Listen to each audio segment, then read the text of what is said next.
The first thing we look at is constitutional power. Article 2, Sections 2 and 3 define the president's powers. The president's powers include being commander-in-chief. The president can also appoint executive department heads, which we talked about last time, which are those cabinet member positions, the different departments like Department of Education, Department of State, Department of Defense. And the Senate confirms those department appointments. The third thing is the president conducts foreign policy, making treaties and appointing ambassadors. So again, this is all with the Senate's approval. That's one of those checks and balances within our governmental system. But the president creates treaties and appoints ambassadors, meaning that he has the lead role in connecting with other countries and in carrying out foreign policy. When we get to his job as head of state and chief diplomat, we'll talk more about how he carries out that role or that power. The president appoints federal court judges as well. He can pardon those convicted of federal crimes and can reduce a person's jail sentence or fine.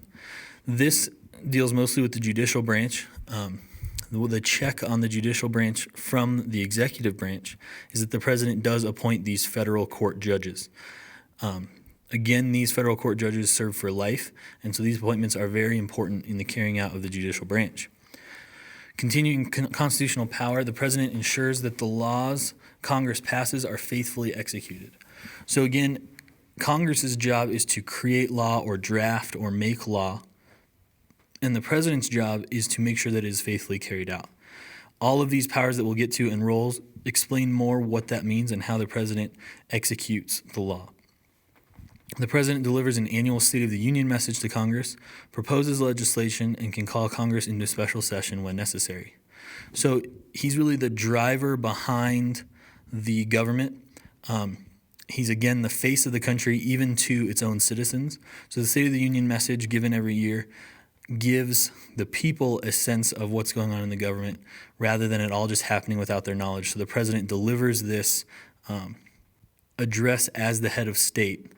And then he deals with the legislature and Congress in proposing legislation and calling sessions of Congress, which we'll get to again more later.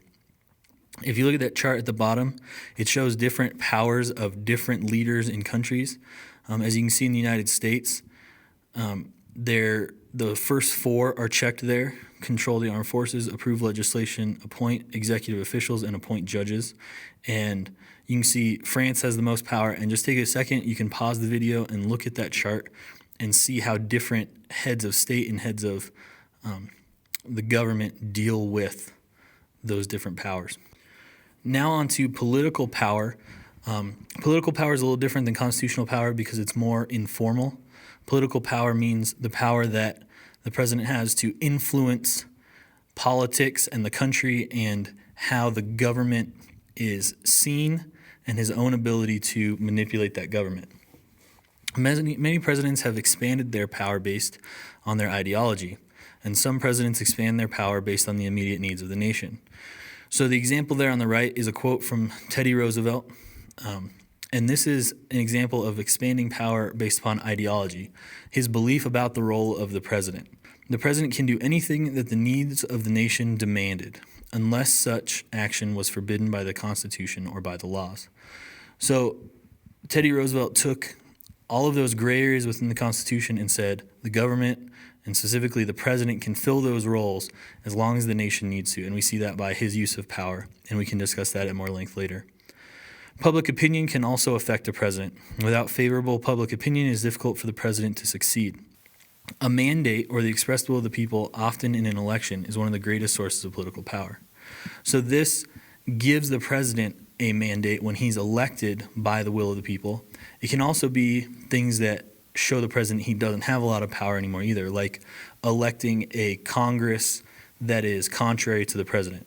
So a mandate is the power of the people to influence political happenings, and a lot of times this is the election of a president himself, which gives him political power, but it also can work against the president. Major newspapers, magazines, and the internet provide a forum or medium for discussion for presidential messages. So again, the president can use these forms of media, But the public can also use this to check the president's political power, as well as advocate or go against the president. The next thing we'll talk about is limits to power. Congress can limit the president's authority. Congress can pass legislation even after a president has vetoed it. We talked about that with our last unit on the legislative branch, that Congress can override a president's veto with a 2/3 vote. And this, again, is one of those checks and balances built into our government. And this is probably one of the main ways that Congress can make sure the president isn't doing everything by his own hand.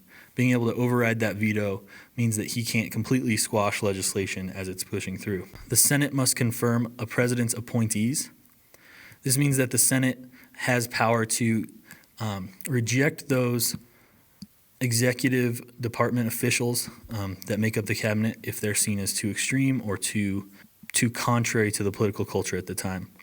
The House of Representatives must approve the budget. So the president, we'll see, is the head of the economy as well, and he proposes a budget, but the House of Representatives can check the president in approving or not approving that budget. The House and Senate can use the impeachment process to remove the president from office. One of the president's main roles is the head of state. Throughout this, we'll see there are many roles the president plays. Head of state is maybe the most visible. This includes duties like hosting visiting heads of foreign governments, lighting the national Christmas tree, and making public statements on important issues. So lighting the national Christmas tree is important only in that it shows he is the symbolic face of the nation. The picture there on the right is President Nixon visiting China. Before him, no president had visited China after it had fallen or gone to communism.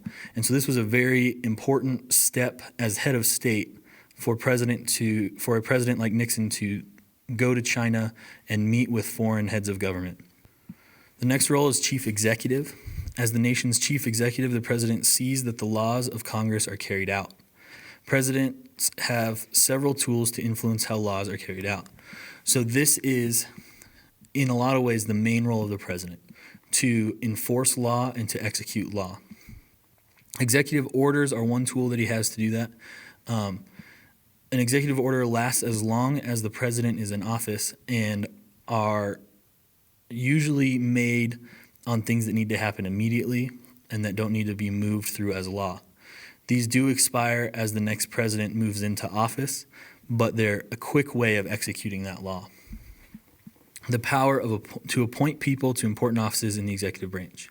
Again, appointing those advisors and heads of departments. Impoundment of funds, or the refusing to allow a federal department or agency to spend money Congress has appropriated. This means that the president can withhold funds from a department or agency that is, in his opinion, not fully executing the law or doing it improperly. And so he has that power to make sure the law is executed fairly and justly. The power to appoint judges, again, this is his check on the judicial branch, and even executing the law and interpreting the law, he has a hand in. The president may grant amnesty, a group pardon to people for an offense against the government, often in a military situation. A reprieve grants a postponement of legal punishment. So there are different offenses in which the president can put off somebody's sentence for various reasons. And a pardon is a release from legal punishment. The next one we'll talk about is the president as chief legislator. Congress expects the executive branch to propose legislation it wishes to see enacted. Usually the president describes a legislative program in the annual State of the Union address to Congress. This means he's laying out his goals for legislation throughout the year and kind of preparing Congress for what's going to be coming in the next year and what they can look forward to either passing or rejecting depending on party affiliation and ideology. An important presidential tool in lawmaking is the power to veto any bill the Congress sends for approval. Again, there's this power of the president to veto any bill that he doesn't agree with or that he sees unfit or unconstitutional to become a law. The picture on the right there is a picture of President Obama with Speaker of the House Nancy Pelosi. She was the Democratic Speaker of the House in the early years of Obama's presidency, and they worked a lot on those bills that I already mentioned and passing legislation through Congress. Next is the president as economic planner. The Employment Act of 1946 gave new duties to the president. It directed the president to submit an annual economic report to Congress. It created a council of economic advisors to study the economy and help prepare a report for the president. It said that the federal government was responsible for promoting high employment, production, and purchasing power. It is the president's duty to prepare an annual budget. So this act really put a lot more burden on the president, saying that the president and the federal government was responsible for high employment, production, and purchasing power meant that this team of economic advisors and annual economic report were very important to the president's role. Next, we'll look at the president as party leader. The president's party expects the chief executive to be a party leader. As the most powerful office in the country, when the president is a Democrat, he is the Democrat party leader. When he is a Republican, he is the Republican party leader. This means that they're expected to appoint members of their party to government jobs. So usually a Republican president will appoint Republican judges and cabinet members. And they're also expected to appear and act in a partisan way in the media and in the public, and attend fundraisers and different things that are part of the party business, not just the governmental business. One idea here is political patronage, or appointment to a political office, rewards the people who have helped get a president elected. So patronage is when different people have helped you along the way, have endorsed your campaign, you appoint them to office. A lot of times people who work on a president's campaign as they're attempting to get elected become their chief of staff or part of their cabinet as they are president because they're so vital in getting them elected. They see them as a help in running the country as well. Next, we'll talk about the president as chief diplomat. The president directs the foreign policy of the United States, making key decisions about the relations the United States has with other countries of the world. As chief diplomat, the president has sole power to negotiate and sign treaties, which we discussed before. A treaty is a formal agreement between the governments of two or more countries.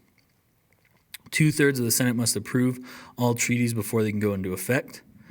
And the president has the authority to make executive agreements, pacts between the president and the head of a foreign government. So treaties are more official and more long-standing than executive agreements. Treaties are usually signed at the end of a war or to prevent a war from happening. And they're formal agreements between the government, and again, Senate must approve. An executive agreement has less weight, but again, it helps solidify relationships with other countries between him and other heads of state. The president decides whether the U.S. will recognize governments of other countries. So some governments are seen as illegitimate because they stole power from a legitimate or democratically elected form of government, and the president is the one in the U.S. who decides whether the United States will officially recognize that government as being legitimate. The last role we will talk about is the president as commander-in-chief. The president shares with Congress the power to make war.